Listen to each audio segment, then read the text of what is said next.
I'm being dramatic, but if I can't crochet, you might as well chop my arm off.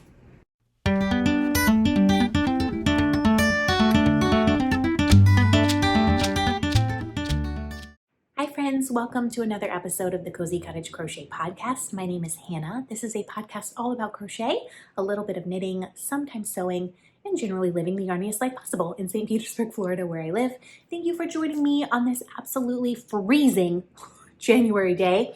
I am recording this on Wednesday, January 15th. You're going to see it on Saturday, of course, but it's like 50 degrees outside right now. And some of you are rolling over in your proverbial graves because that is not cold at all. That is cold for Florida, you guys.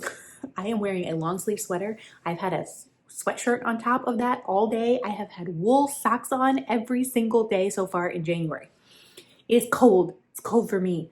And my favorite thing is wrestling this baby that you can't see into shoes and socks and a jacket because he hates them. He's a Florida boy.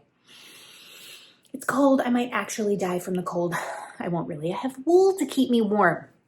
And we have lots of wool to talk about today. I have a finished object. I have 2 cardigans that I've been working on. Lots of incoming goodie yarn to share with you. And a devastating elbow update that I will be emotional about. So I'm going to postpone that until the end because I want to be happy and talk about yarn right now. If you're looking for me anywhere on the interweb, you can find me as the Cozy Cottage Crochet on Instagram, the Cozy Cottage... The Cozy Cut? I can't even remember my own spiel. It's all linked below, okay? If you want to find me, then find me. But you've already found me on YouTube, and that's the most important place. But if you have anything you need to say specifically, do shoot me an email. That is the best way to ensure that I see everything. I try to respond to every comment on YouTube, but sometimes it's difficult. My email is thecozycottagecrochet@gmail.com. Now, before we talk about finished objects, I have a couple of prize winners to announce. Last episode, I had drawn the prizes for the Fancy Yarn Mail that we ran until the end of November. I said that I was going to have those mailed out last week. Did I get them mailed out or even packed up? No, I did not, but I will do that. I absolutely will do that by next week. I swear on yarn. Sacred. Okay, but one of the prizes I had to redraw because last time I was like, this lovely person named Melissa won the Raycon earbuds, and another lovely person named Melissa, different Melissa, won this project bag and yarn, but it was not a different Melissa. It was the same Melissa. She was doubly lucky. So I've redrawn the second prize, which is for this Alice in Wonderland project bag that I got in my advent calendar from Candy Shop Yarns, as well as the full skein that came with it. Oh my gosh, it's so pretty. So I have redrawn that prize, and this prize is going to Molly Tyus. I believe you are in Alabama. I sent you a message on Ravelry, but I have not heard back from you, and it's been like probably a week now. So please shoot me an email, respond to me on Ravelry with your full name and your mailing address so that I can get this prize in the mail to you. The other prize that I have to announce is there was a secret giveaway in the very last Vlogmas episode, which was the New Year's Eve episode, for a bunch of skeins of beautiful red alpaca yarn. And it was a secret because I didn't advertise it. I was just like, if you're watching this far, you have to comment below with something you're looking forward to making in 2025. Now, I have drawn using a random comment picker, the winner for this, and it is KBishop3317. Please email me, Kay. I responded to your comment on YouTube, but maybe it didn't give you a notification. Sometimes that happens. She said she was going to make a crochet opossum in 2025. That is so adorable. I demand pictures. If you make a crochet opossum in 2025, Kay, please email me a picture or tag me on Instagram or something because I need to see this picture, okay? If you're from the South, do you say opossum or do you say possum? Because, I mean, Florida's like technically part of the South, but we have like at least 50% of our population comes from New York. So that's an exaggeration, kind of. But like, we say possum, you know? I can always tell if someone's from up north if they say opossum. Are they different animals? Are they the same? Either way, a crochet version would be adorable. I'm drinking liquid death today. Liquid death. Oh, it's not focusing. This is just water. Despite how hardcore it looks, I needed some bubbles. It's literally just carbonated water, and I put in some peach and plum bitters from the cocktail cabinet. That sounds so fancy. From literally the shelf back there that has some butters and some simple syrup that we use for making cocktails when and if we make cocktails, which is very rarely. So grab your favorite cup of whatever liquid death, or tea or coffee or some lovely warming beverage. And let's get started, shall we? Because I have a finished object to share with you. It is the biggest finished object I've had in a year. I think that's true. That sounds like a statement that is true, but did I go back through Ravelry and look at every single project that I've finished in the last 12 months to confirm? No, no, I did not. But it is this shawl that I am wearing, the Tunisian Westmont shawl. This is a pattern by TL Yarn Crafts. That is Tony Lipsy. It is a paid-for pattern, and I think I have it here to show you, but of course it's just like a black and white picture. I tend to print out my patterns. I know some of you like to do it on like your phone or whatever. I can't do that. This is the Westmont shawl. I made this version. There's a solid color version that came out first, but this version is made in Sorella yarn, and that's why they updated the pattern to include it. I did not use Sorella yarn. I used yarn from my stash, but it is finished. I started this in June last year. I just finished this now. I typically don't keep track of when I start things and when I finish them, because it just seems like too much work for me. But I know that I started this in June because I started it waiting at a Starbucks before the Pride Parade in St. Petersburg, which my church was a part of. So yes, it has taken me a long time to make this shawl. And it's totally worth it, but I have thoughts, okay? I have thoughts. Let's go over what yarn I'm using. So essentially, if I take this off, I'm gonna be cold. Essentially, you have one main color, which I have this purple here, and then you have bands of other colors to make this mesh section. So you need about a skein and a half of the purple yarn, or your main color of yarn, and then you need 4 different colors to make the mesh. And I will show you, this is how much I have left of the second skein of this yarn. So I used 1.5 skeins of this purple yarn. This yarn is Maelstrom Fiber Arts in the colorway Velvet Boudoir. And it was a gift from a lovely viewer of this podcast named Leslie quite a while ago. It is beautiful, beautiful yarn. It's 75% merino, 25% nylon. I used one entire, actually, I still have this. I have a nug from the first skein. So how much is this together? I don't know, but I know why I didn't want to do it. I knew that this yarn would not be enough to have this entire last purple stripe. So I just broke into the second skein, which is good because it took a while. It took a lot of yarn. This yarn up here is leftovers from a shawl that I made. I can't remember the name of the shawl, but it was from the crochet project years ago. This was a mini skein that I had gotten in an advent calendar at some point. This yarn is Life in the Longgrass Studios. I got this yarn in Ireland when my husband and I went there in 2018, and I used it as part of a design. So that was some of my leftovers. I still have a little bit left over. And then this yarn is Camelot Dye Works. I do have a tag for this one. In the colorway Elaine, which is 100% superwash merino wool. This was a gift from a lovely viewer of this podcast named Rochelle. This yarn is a sport weight, but it's the yarn that I felt matched the most to what I was making. So I just went with it. I figured it would be fine, and it totally is. This is a little more plump than this, but who cares? Who cares?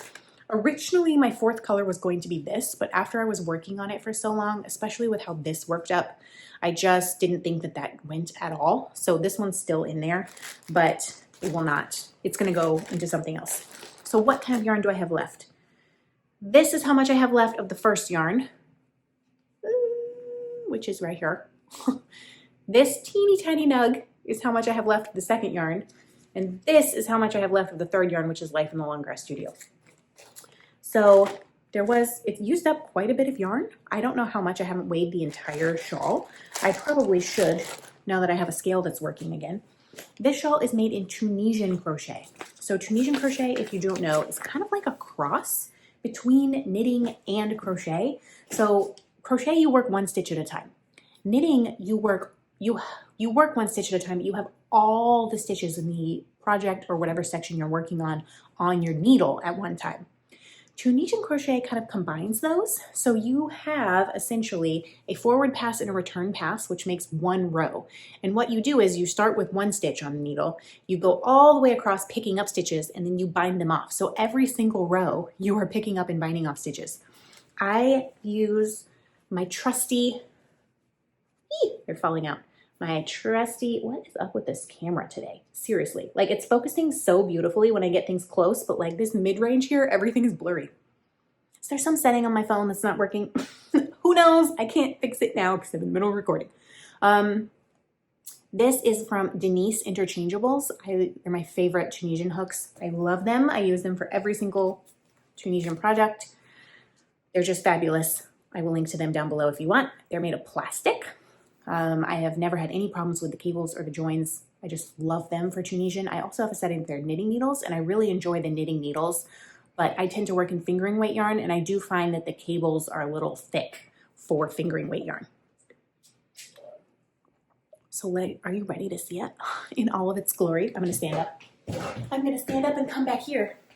Oh, it's huge, you guys.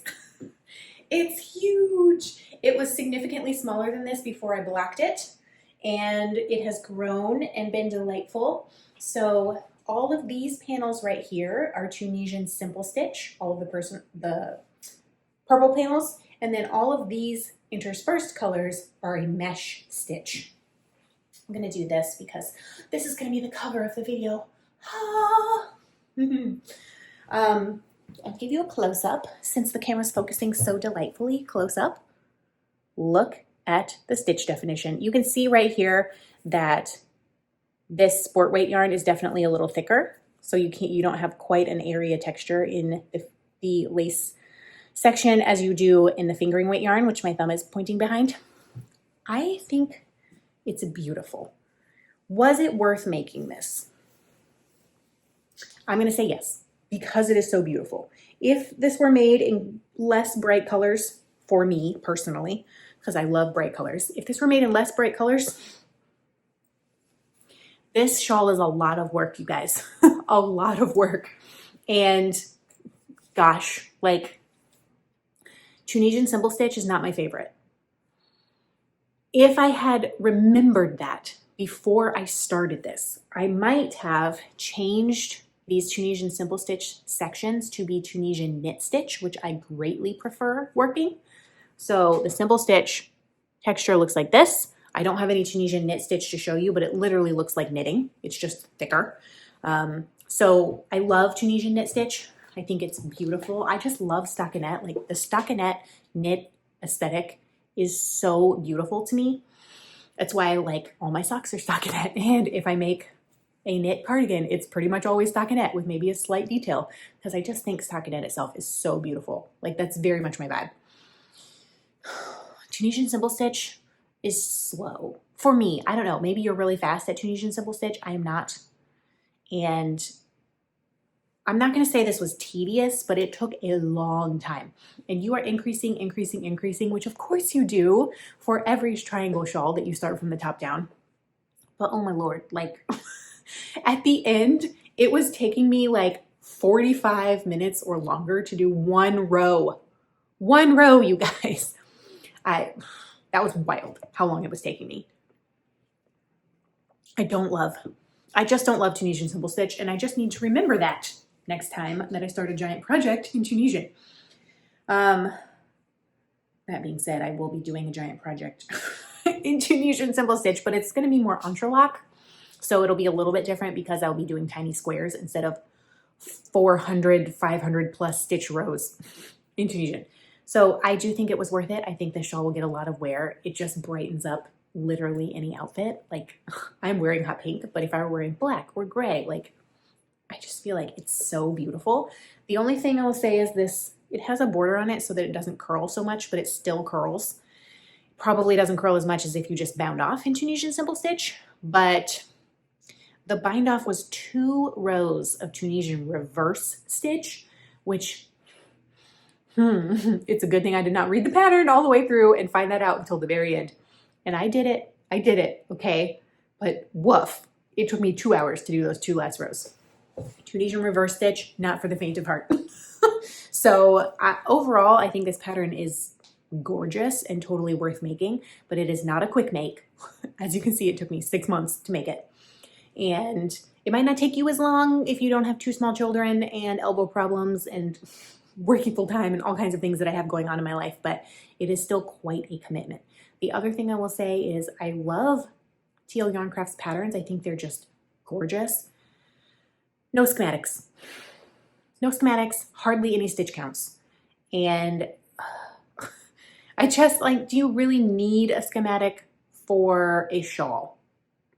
I'm going to argue, yes, you always need a schematic because it's helpful to give people more information. As a pattern designer myself, I think you should be including a schematic for literally everything you're making. But you really, really need them for garments, right? But there's no measurement in the pattern that like tells you how big it's going to be, and there's no stitch counts. So I could have done the math myself to figure out how many stitches I was at, but after you do this section, there's pretty much no stitch counts for the entire pattern. So you just don't know unless you do the math yourself, which I don't want to do. I do enough math modifying things. So overall, I don't know what to grade this pattern. I'll give it a B+, maybe even an A for pattern writing, although it has no schematic or stitch counts. But for enjoyment of making, I'm going to give it a B because it was a little bit tedious, especially at the end. Let's move on. There are 2 other projects that have been taking up my time in the last couple of weeks. I have barely worked on some socks, not much because they've been hurting my elbow. I cannot remember if I put a square on my crochet memories blanket or not. So you'll just have to see those next time. This is enough. This is enough progress, right? So I'm going to show you the crochet project first.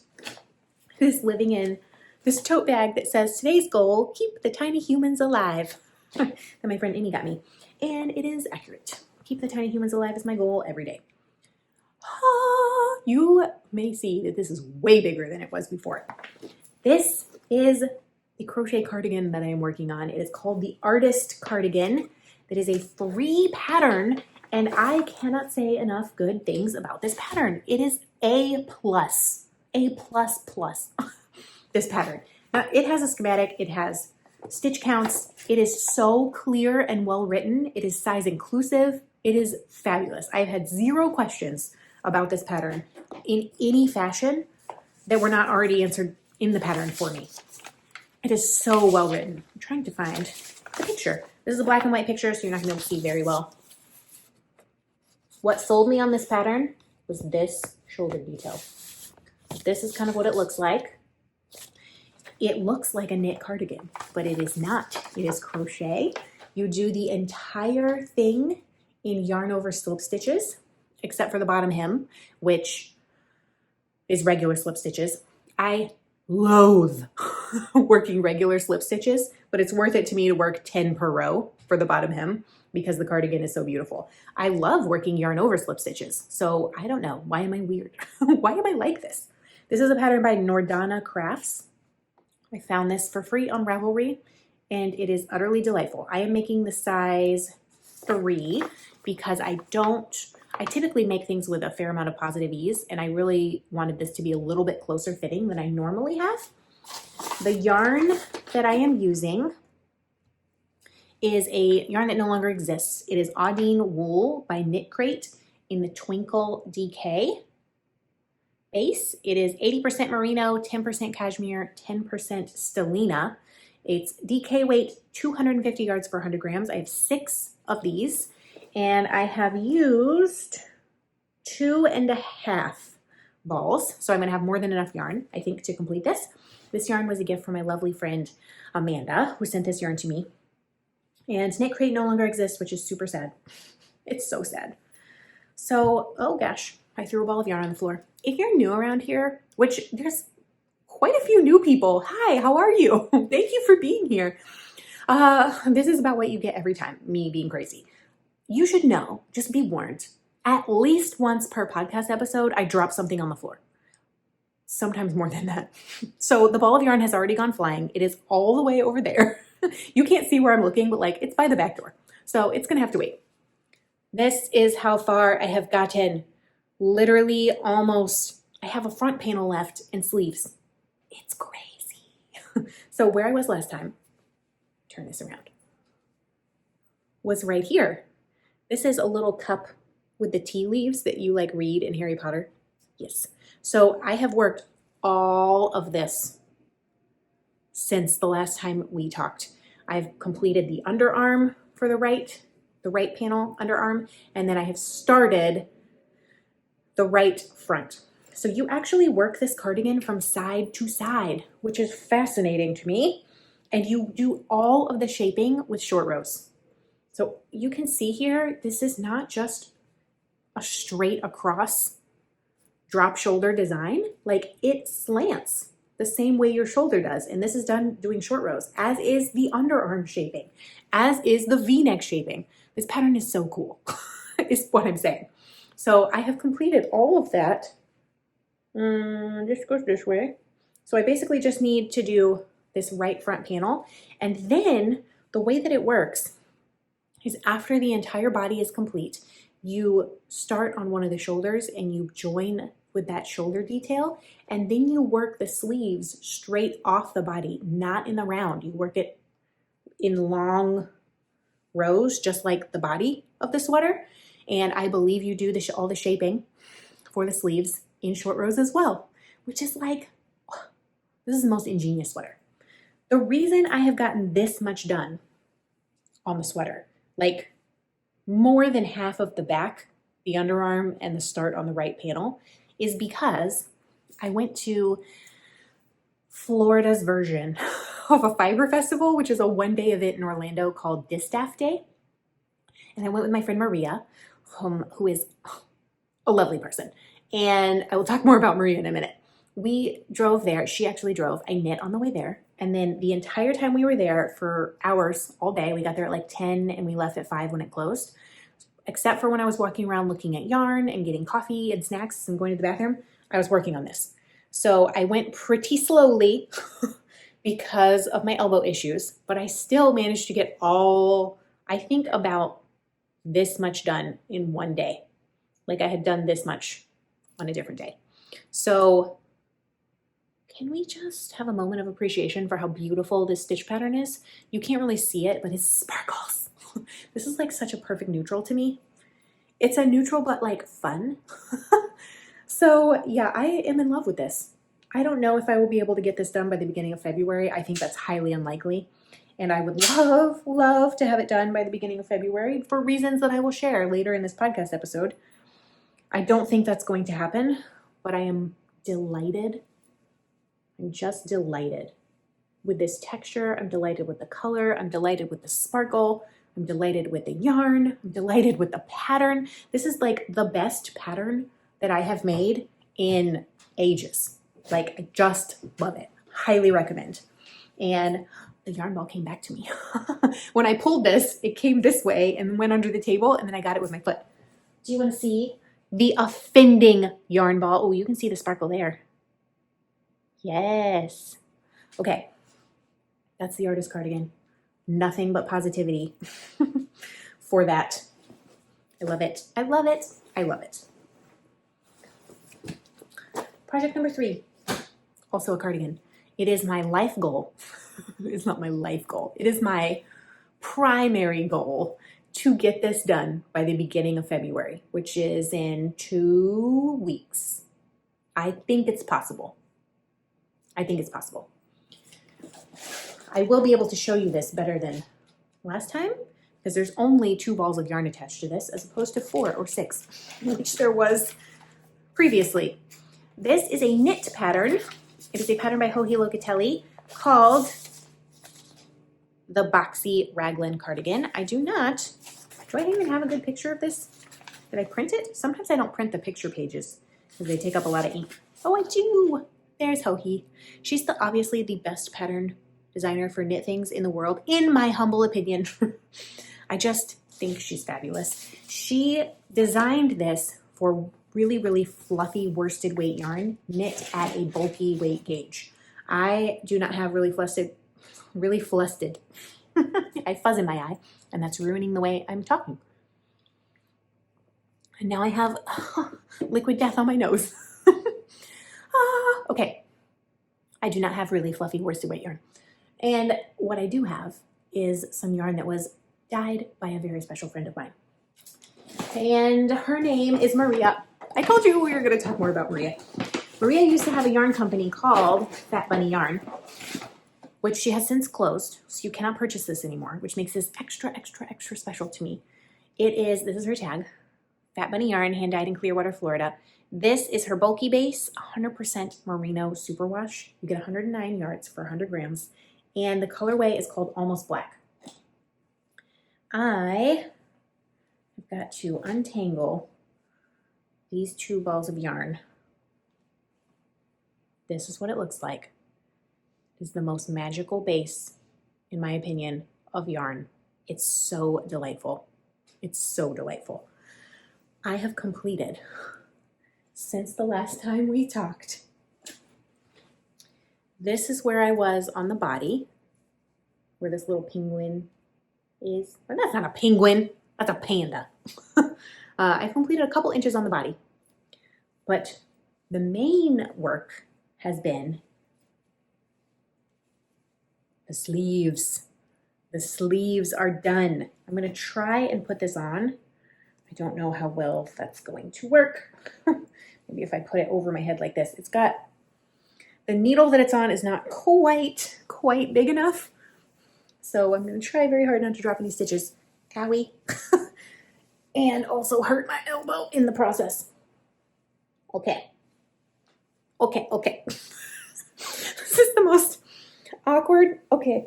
Like this. That's how we do it. The question is, will I be able to get it off again? Questionable. So I have two completed sleeves. I bound off the second sleeve last night. I was over at our neighbor's house down the street. I was just hanging out in their house after their 2-year-old went to bed so that they could go on a date, which they haven't had in quite some time. So this is where we are at. It's perfect, y'all. Oh, the yarn's on the floor. It's perfect. It's kind of rolling up a little bit, so I need to get another good 5 inches here before I do the ribbing, which we'll put it down here. This is superwash, so it is going to grow and relax a little bit. So I need to get another 5 inches and then do the button band. It's looking a slightly stripy on camera, but it is a little bit more marled in real life because the camera's picking up on all the tones. I would have gotten a little bit further, but I have knit one of the sleeves twice. So, what sleeve was it? Which one did I bind off? This one. So I knit this one first. It was delightful in every way. I'm alternating skeins every 2 rows, as I have been doing for the entire sweater, because this yarn, some of the skeins are darker, some of them are lighter, and I was afraid it was going to pool. And I just think how it's turning out is incredible. It's so gorgeous. But this sleeve took about 110 grams, maybe 120 grams of yarn total. I was alternating 2 balls of yarn, 2 brand new skeins. There's a limited amount of yarn that I have for this. So based on my calculations, I think that I will have enough. However, you just never know, right? Especially if my gauge is a little tighter than I was hoping it would be. I don't know. I got gauge originally. I saved my swatch in case I need to rip it out and reclaim that yarn. But I think I will be okay.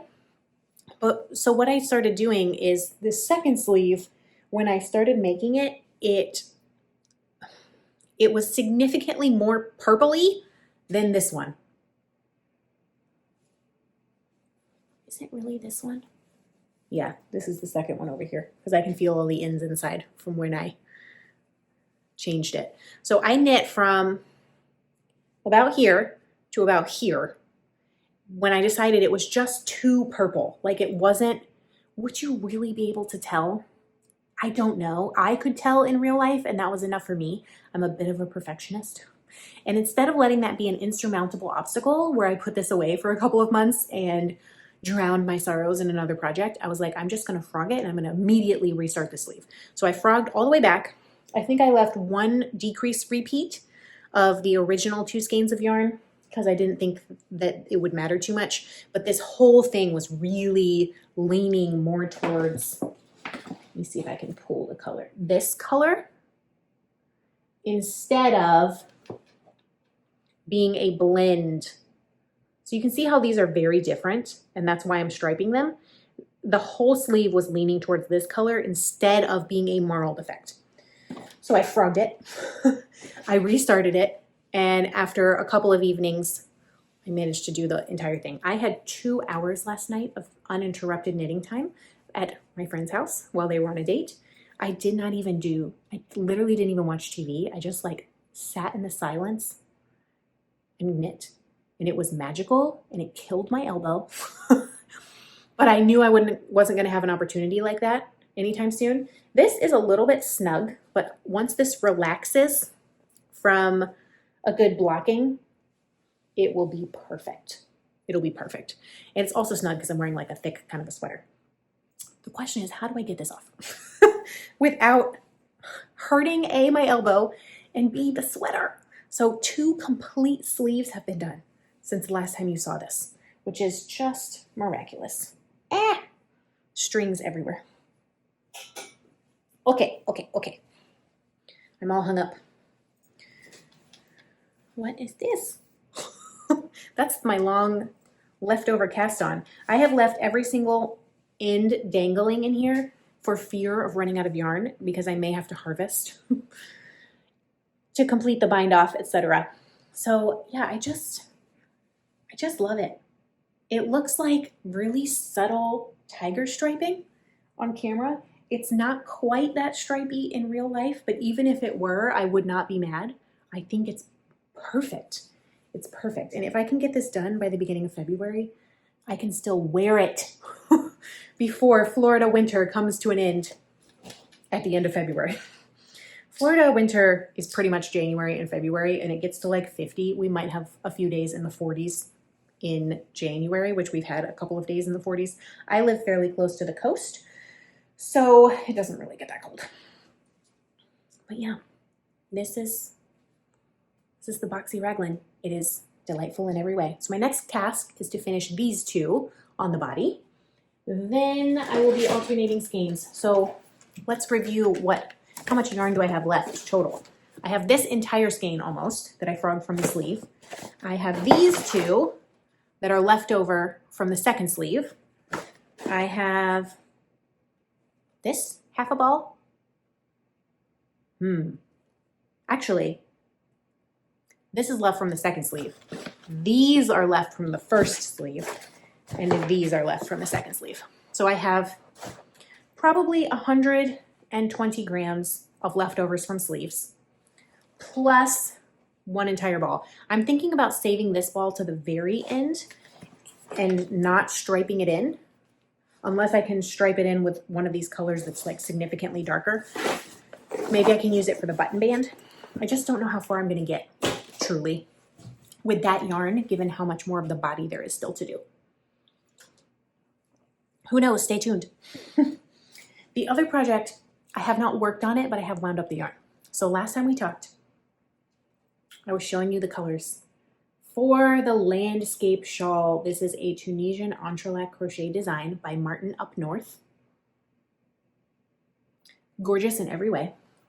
I showed you 11 colors. The pattern calls for 13, but the last 2 are for the border, and I just don't know what I'm going to do about that yet. I may use colors that are already in the shawl, depending on how much I have left, or I may pick additional colors at the end and wind them up. But I wound them all. I have a giant bucket of 11, this is actually 12 skeins of yarn. I did not get as far as I needed to start this, because what I need to do is now split these cakes.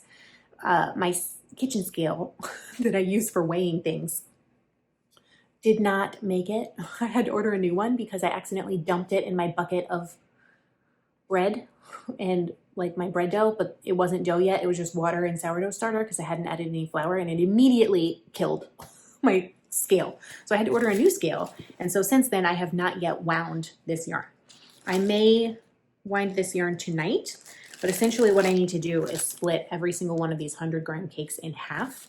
I have put them all in here.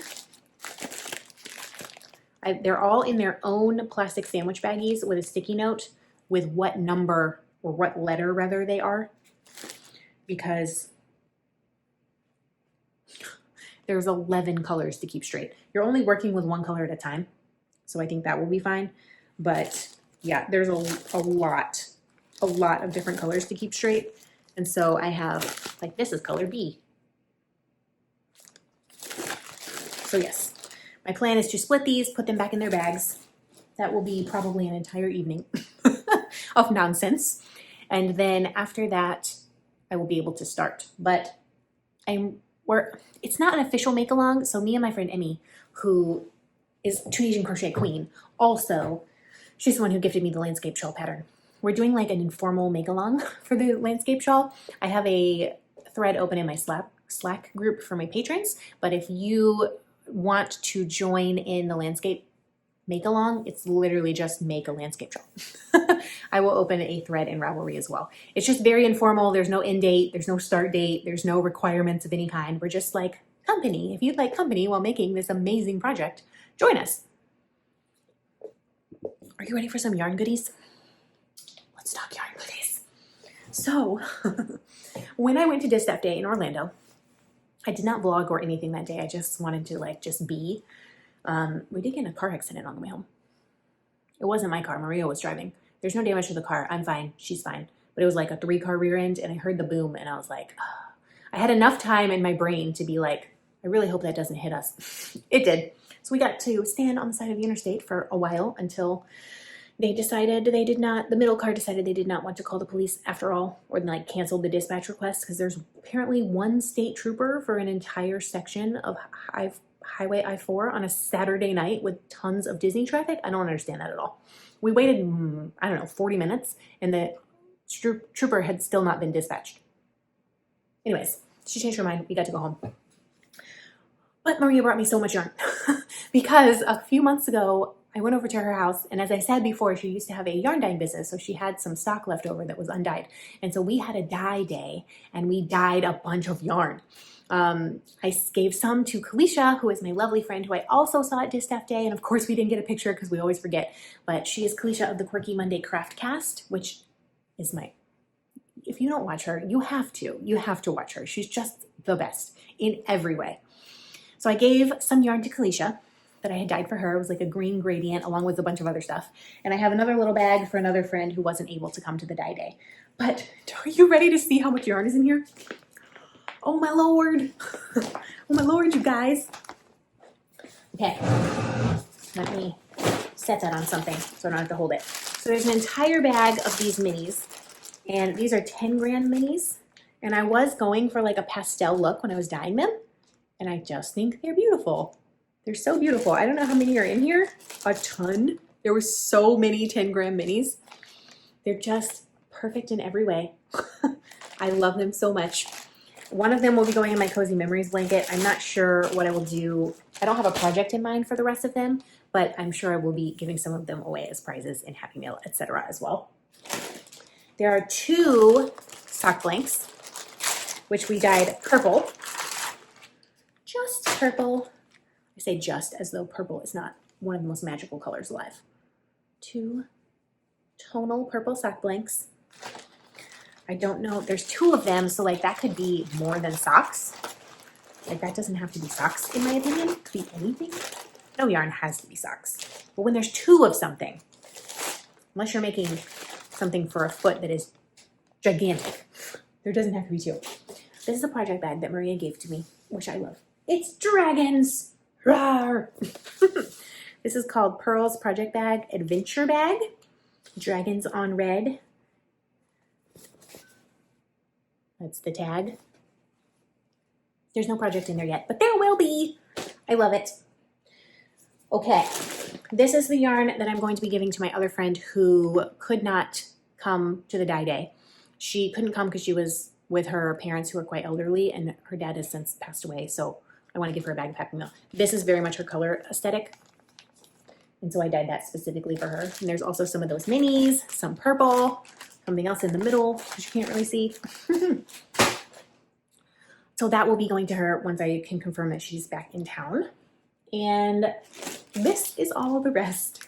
So there is, I'm not going to take these out of the bag because it's easier. These are sparkly. This is sparkly pink. This is sparkly green. And then this is solid purple. And what's interesting about this pink and this purple is they were dyed in the same dye water. So we dyed, and here's another sparkly pink one, as you can see. This was dyed in the same dye water as this and this, and all of this was the same dye water. Can you believe that? We were trying to exhaust the dye completely. So it started with those really, really dark purple sock blanks. Then it went to this, which is a little bit speckled, okay? Then it went to this sparkly. Then it went to these. These were the last two. And so I had put magenta in there as well as purple in there. And it was so interesting to see how the yarn worked up. This is kind of like a gradient, even though these are all different fibers and weights. But like how it worked up. Where's the other purple? Like what it took. So the first one took all the purple, and then we have lavender, then we have pink, and then we have like really hot pink. Like dyeing is like a magical science. It's so crazy. That's just incredible to me. So this is like a bulky weight yarn.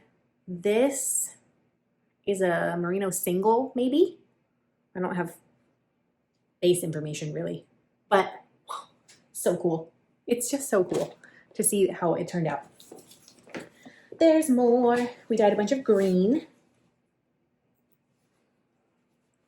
And I put some dark green. This actually came out like lighter than I thought it was going to.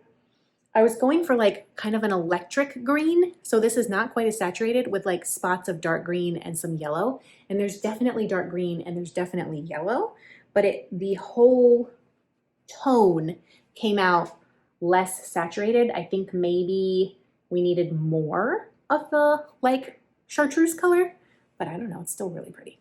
It's still really pretty. And then the last thing that was dyed is this, which will be some kind of garment, possibly like a summer tee of some kind, because this is a merino silk yarn. And again, I was going for a really bright yarn. It matches my shirt exactly. Can you see that I love this color? Look at this. It's magical. I think that this I thought was going to come out a little brighter too. I mean, I know it's like pretty much very in your face, very bright, but because this yarn has silk content, see, I'm just petting it because it's so beautiful. Because this yarn has silk content in it, it took the dye a little bit differently, which of course it does because dyeing is a science. Not one that I really know what I'm doing with, but yeah, it's literally the same color as the shirt that I'm wearing, and I cannot wait to have this knit up into something magical. It's so cool.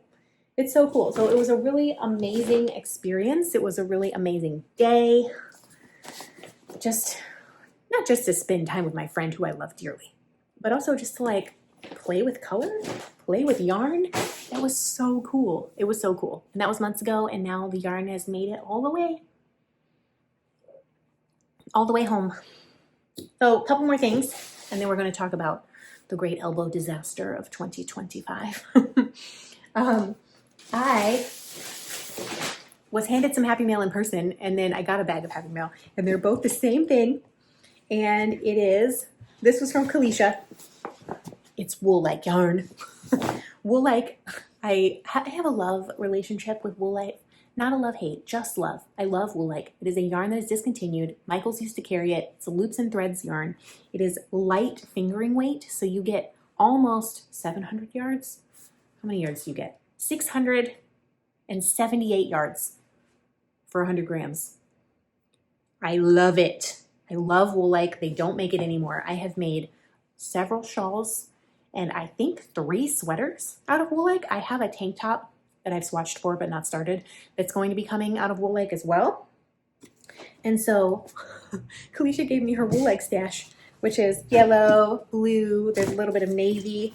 And then this is wool-like too, but she dyed it with like acrylic yarn dye. Look at that. It's wild because that used to be white, I'm assuming.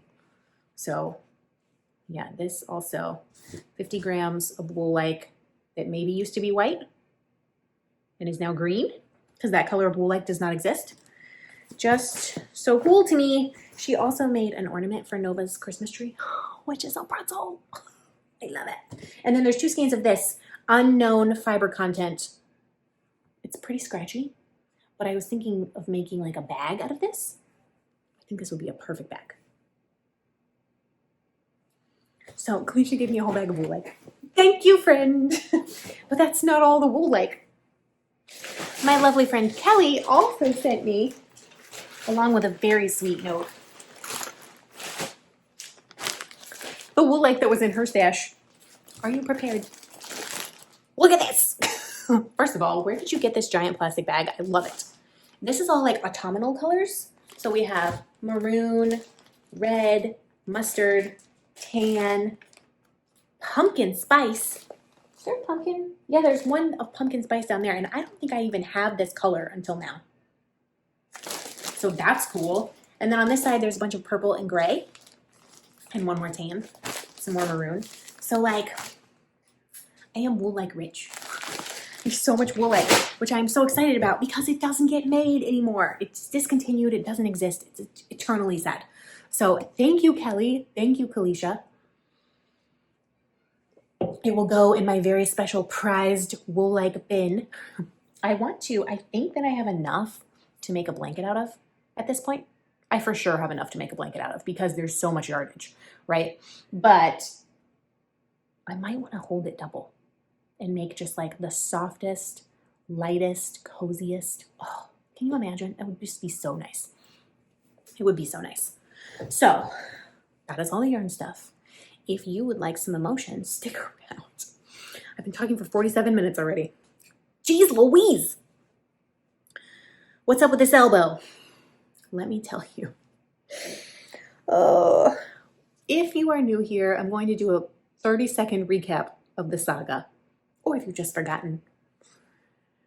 About 8 months ago, I want to say it was May, maybe April last year in 2024, I hit my elbow on the dryer so hard that I thought I broke it. Like I hit it on the dryer, right on the bone, on the corner of like the inside of where the dryer door is. So right on the edge. I actually sat on the floor and cried for like 10 minutes. That's how bad it hurt. I iced it, I ibuprofened. And after a couple hours, I was like, okay, I didn't break it. I have full range of motion. I can move all my fingers without excruciating pain. So I just injured it severely. Months went by. It was not getting any better. I was still having problems opening doors, pulling anything, extending my arm and picking anything up. So I finally went to the doctor. He sent me to an ortho. The ortho gave me a cortisone shot, which did help with the pain, but also made me itchy from the inside out for 3 days straight. And they were like, take a Benadryl. I don't feel like they cared at all. I couldn't take a Benadryl because I have a baby. So I can't be asleep on the ground, which is what Benadryl does to me. So I just had to deal with being itchy from the inside out for 3 days until it went away. It did help with the pain though. In the meantime, I then there was hurricanes, so the appointment got pushed further. I went back and I was like, it's still not better. So I got sent to physical therapy. I went to physical therapy for 5 weeks. And that was a nightmare because Noah was there the whole time crying because he wanted to get out of his stroller the whole time. And guess what? I failed physical therapy. I didn't even know you could do that. I got discharged as does not meet. In fact, got worse. My flexibility and range of motion in my shoulder improved, but my strength in my arm actually decreased and my pain levels did not go down. So the original doctor was like very casual about it and he was super rushed. Like I feel like I talked to him for maybe 10 minutes total between both appointments. And he was like, yeah, physical therapy doesn't work, then we'll just do surgery. And I just hated that idea. So I went to get a second opinion, which I got right after Christmas. That doctor was very nice, very thorough, listened to the entire thing. He probably spent 20 minutes with me just talking. And he sent me for an MRI. The MRI I got on New Year's Eve.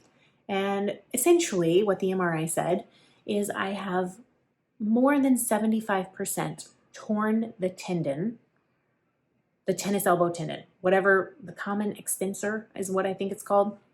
So it's hanging by a thread, that tendon, and the part that is torn off is more than half a centimeter away from where it is supposed to be. So I did Googling, which you should never do, but Google essentially says the only way to fix that is surgery. And then I went back and had my appointment with the doctor Tuesday this week. So yeah, not yesterday, 2 days ago. And he looked at the MRI, and by that point he had all the records finally, the physical therapy records, the initial records, the x-rays, everything.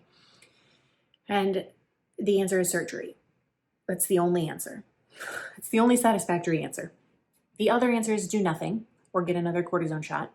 But at any point, all it takes is one good yank or whack, and that tendon could completely detach from the bone. And if it does that, apparently there is no fixing it.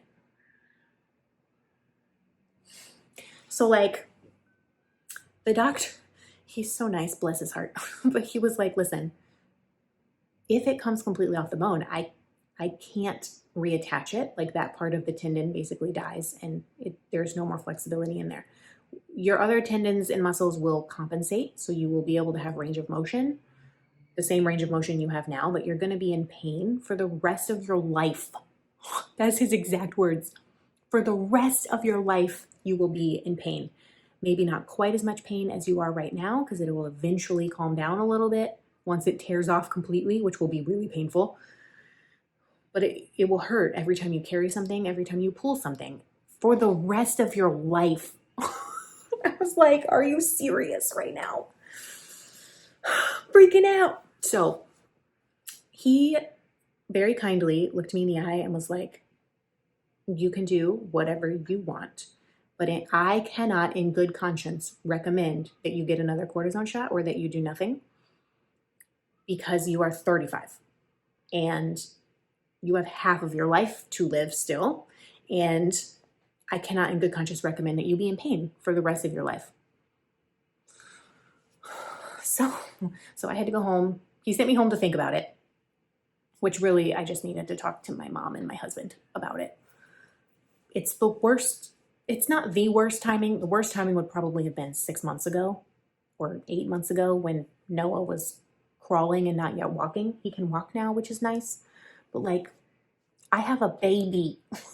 He's 16 months old and he's very independent and like, I'll do it myself. But like, he needs to be picked up. He needs to be contained. Like, I don't know how to get him in and out of the crib with one arm, especially when he's sleeping. Like, I rock him to sleep. Well, there's the emotions. I rock him to sleep every night, which is my favorite time of day. My favorite. It's something I think we both look forward to. Just him falling asleep in my arms is like, Nova never would do that. So, and he's my last baby. So like, it's really special to me and precious every time he falls asleep in my arms. And then once he's finally asleep, I put him in the crib. So like literally every night I spend about a half an hour to 40 minutes holding him and rocking him and looking at his fat little face and his chubby fingers and listening to him breathe. And I rock him to sleep for nap time too, but that literally takes like 10 minutes. For some reason for nap time, he's out super fast. So I think it's going to be really hard on me. That's going to be one of the hardest things for me, actually, is I'm not going to be able to do that for at least a few weeks, maybe longer. It's going to be really hard on him too, because for his entire 16-month life, 97% of his nights, I have held him while he falls asleep. And he'll go to sleep for my husband too. Not really anyone else. He'll go to sleep for my mom a little grumpily, and he's gone to sleep for one other person one time. But he loves that too. And I don't know how. So surgery's happening. I called him this morning, set it up. There's so much. If you've had surgery, you already know all of this, but geez Louise. There's so much stuff I have to do. So I have to call the hospital. I have to go there and get an EKG, a chest x-ray, and blood work. That has to go to my primary care doctor. I have to go to my primary care doctor, who, if you've been around, you already know I don't like him, but at least I have one.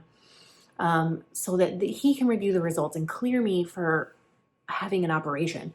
And then all of that paperwork has to go back to the surgeon so that I can then have another appointment with the surgeon. So the surgery is happening on February 6th, which is 3 weeks from today. They actually wanted to do it a little bit sooner, like Monday that week, but I'm just a little worried about getting everything done, like all the appointments and everything that have to be done. So I have 3 weeks, essentially, to finish that cardigan. The surgery itself is outpatient, so I go, you have the operation, you go home the same day, like after a couple hours after the surgery, you're fine, you go home. You're not fine, but essentially what he's going to do is drill a hole in my elbow bone, put an anchor in, and reattach the tendon that way, and then eventually that anchor is going to dissolve as it heals. I will be, from my understanding, I don't have too much information, in a splint that keeps my elbow like this for 2 weeks, and I don't know what that looks like. I mean, if you've had tennis elbow surgery, can you please comment below and tell me your experience, please? Or email me at thecozycottagecrochet@gmail.com. I would really if this didn't work at all for you and you had a nightmare of an experience, please don't tell me that, because I have enough anxiety already. But if you've had tennis elbow experience and you just, with the surgery specifically, and you have information or thoughts, please let me know, because I will not be able to lift anything with that arm for 2 weeks. And then after the splint gets taken away, I then have to wear a 9-inch wrist brace that goes up to here to keep your wrist from moving and upsetting the tendon at all. I think that I have to wear that 24/7 for another 6 to 8 weeks. He said it would be okay at that point to have something maybe rest on your arm, or to use your arm, as long as it's tucked in and supported, to use your arm as a brace to support a baby, but you absolutely cannot lift. And so you then have to go to physical therapy, you have to do some stretches, and they don't let you start lifting things till 8 to 10 weeks after the surgery, apparently. So it seems like a nightmare to me. It seems like a nightmare. But we have to figure it out. We're gonna figure it out, because there is no other option.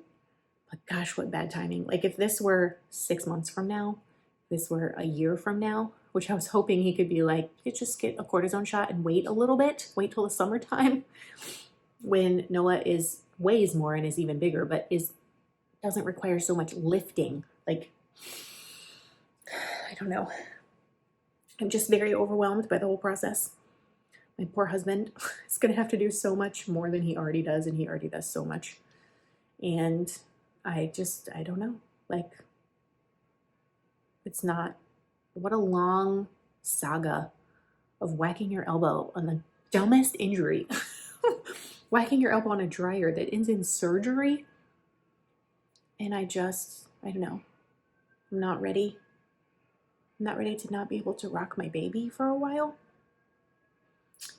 What is with all of these sirens? I don't know if you can hear that, but there have been sirens going off for so long, and they're just getting louder. Where are they going? Some terrible accident, probably. So I'm really emotional about the whole thing. I have no idea about crochet or knitting, but I assume, probably correctly, that I will not be able to crochet or knit for quite some time, at least 2 weeks. I'm going to guess more 6 to 8 weeks. I may not be able to crochet or knit at all, which also has me concerned, because crochet and knitting is a huge way that I manage my anxiety, of which I have a lot. So not being able to do that worries me deeply. Like, I need crafting for my mental health, and I am dreading just sitting around not being able to do that, being stuck in my head with my own thoughts.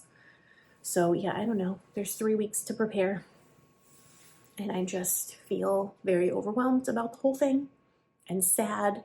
It is the only option unless I want to be in pain for the rest of my life, apparently. But yeah, it's just not a great situation, and it's not really how I wanted to start the year. I don't know. We'll get through it. There's not really a choice. We're going to get through it. We can do hard things. I know all the things to say to myself, but I'm just deeply sad about the whole thing.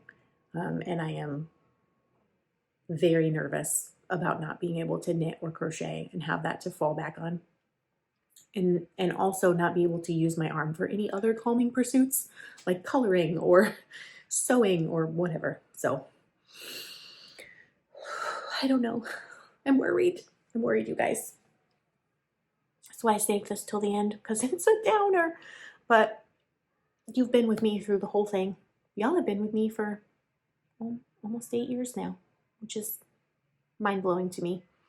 From just little old me in this house in 2016, when we first got it, to having a baby and job changes and having another baby, and just, I am so appreciative of the energy and the light and the positivity that you share with me. I never take that for granted. It's one of the reasons I try to respond to all of the YouTube comments, and I feel very protective of this community.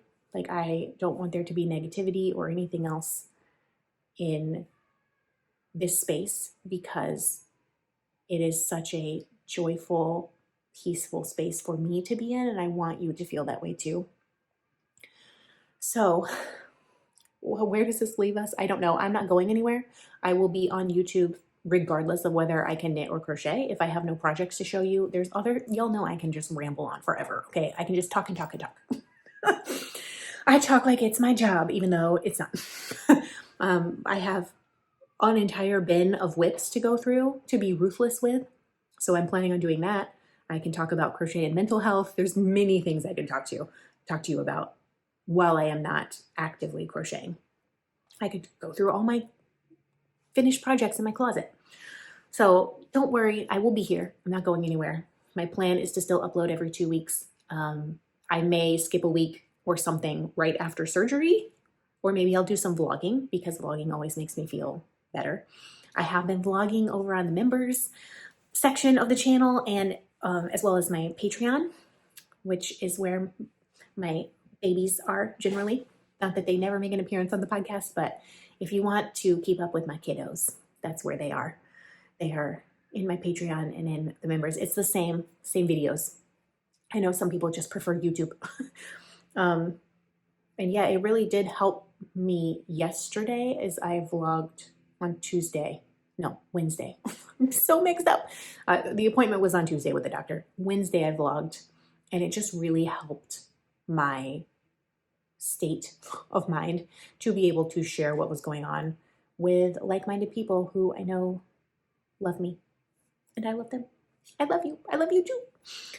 Okay, I've had enough of being sappy, and I've had enough of sniffling, and the baby is twitching. He's doing his little and sticking his butt in the air, which means he'll be up any minute, going, "Mama, feed me. I know you fed me 70 times today, but I need more food." So if this all over the place episode is your jam, hit the subscribe button down below. If you'd like to be kept up to date as to new episodes, there's a podcast that goes live every other Saturday, and sometimes bonus videos. And yeah, leave me a comment, especially if you've had tennis elbow surgery. Leave me a comment. Let me know your experience. Or just tell me something good. Tell me something good that's happening or happened to you recently, because I could use a little positivity in my life. As Caleisha would say, give me a bright spot. You are my bright spot. Okay, I'm gonna shut up now. Until we see each other again, happy crafting. Happy end of January. Bye, friends.